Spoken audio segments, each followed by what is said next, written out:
Well, greetings, visitors to the paper prison.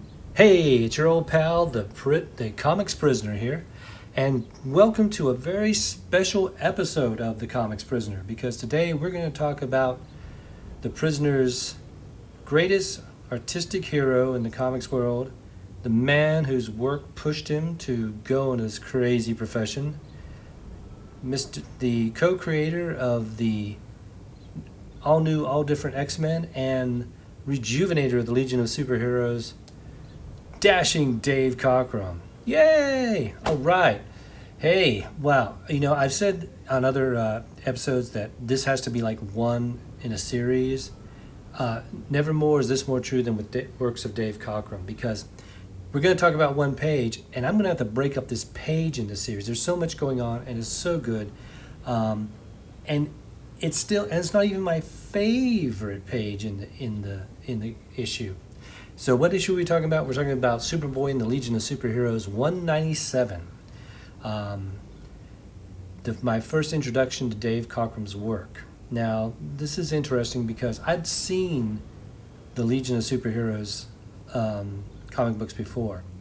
And even though it was always with Superboy, which I have bought Superboy, I just was not inspired to pick it up. And I tell you, it had to do with the costumes. I look back now, the costumes were all just bland, bad rip-offs of Superboy's costumes.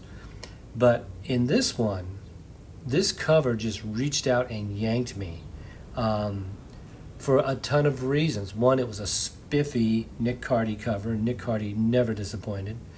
And it had this character that looked like he was kind of like a werewolf, which we all thought were cool back then. But the thing that got me was that costume.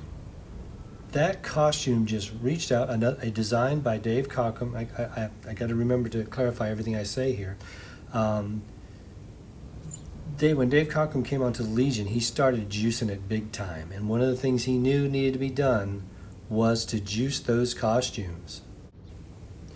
So, really, I'm going to post the cover and let it speak for itself. Otherwise, I'll just be here forever.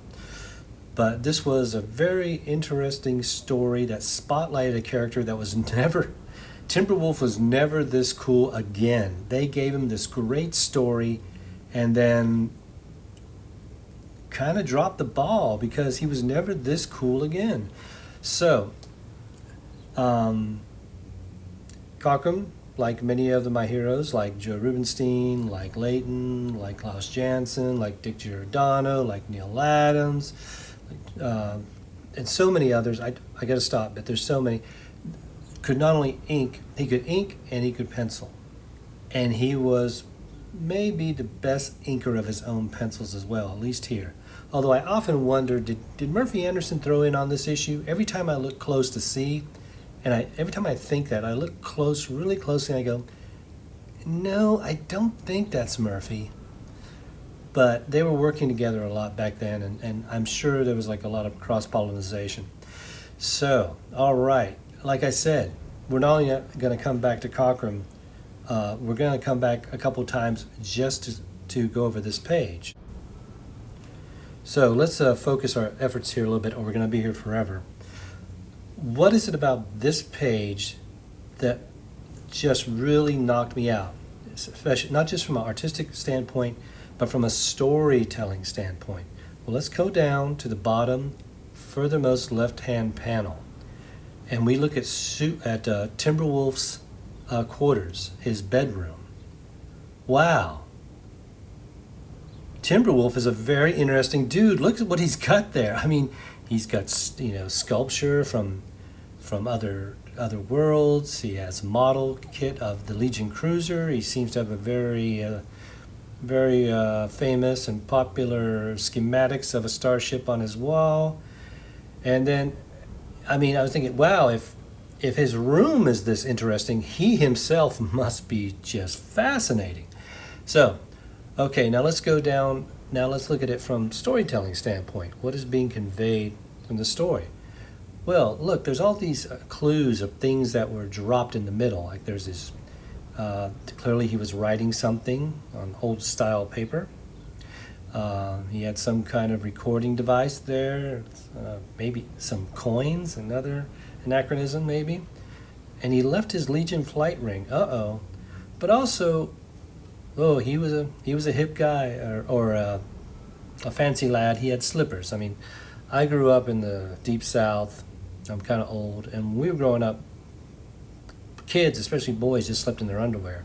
Pajamas was for little Lord Fauntleroys that lived in the north. Sorry. So it was like, whoa, he had slippers, and there's just so much going on in that panel. It is wonderfully drawn, but also giving a wealth of information about the character and propelling the story, and setting up a mystery a little bit. If we can see the next panel, we got Timberwolf skulking out. Well, that's a lot right there. As you can see, and as others have said, Dave Cockrum brought a theatrical, cinematic flavor to his work, and he just really just juiced this series. I'd never thought about buying Legion of Superheroes before, but I had my eyes peeled for the next issue, and because of him, he made me invest myself into the stories where I became a fan. He made me a new customer for DC Comics, aside from like the big ones. Oh, it's really funny. We had teenage superheroes here, and I loved the Teen Titans, and these are the Teen Titans in the future, really. So why I didn't glom onto it? Well, yes, it was the costumes. They looked pretty dull, which is too bad because I read reprints of the older Legion stories, and some of them were pretty darn interesting.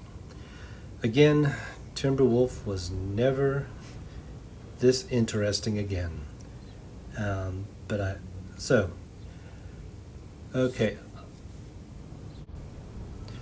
Okay, one last thing about that bedroom scene. Remember when I was saying that at another episode, it seems to me the comic book viewership as well as the artists have evolved in this thing where when they're drawing, they're not so much telling a story, they're making art.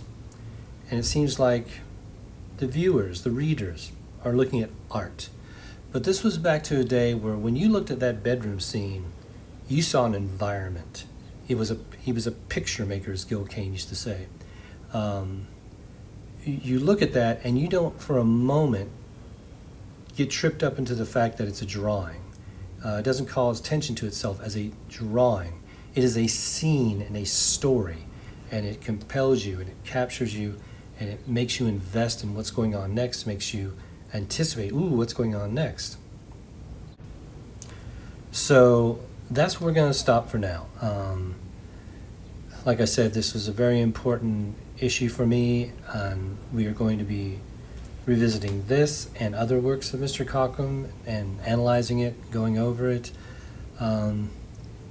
Like I said, he is my artistic hero, and the reason that I went into comics. And one other thing, there's an axiom or maxim that goes around that says, don't meet your heroes. And I have had instances to prove that axiom true. I've met some of my artistic heroes, and it wasn't a great situation.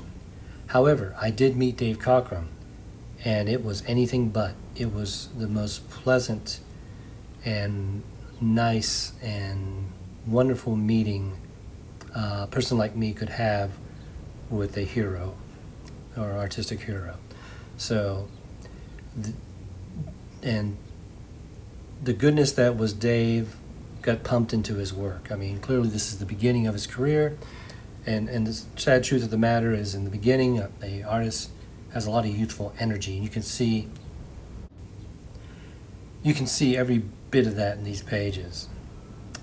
So, like I said, we will be returning to this and other things, and I want to wish you all a good day and stay safe, and just and I'll leave you with this: 4 walls do not a prison make, but paper can make a very good prison.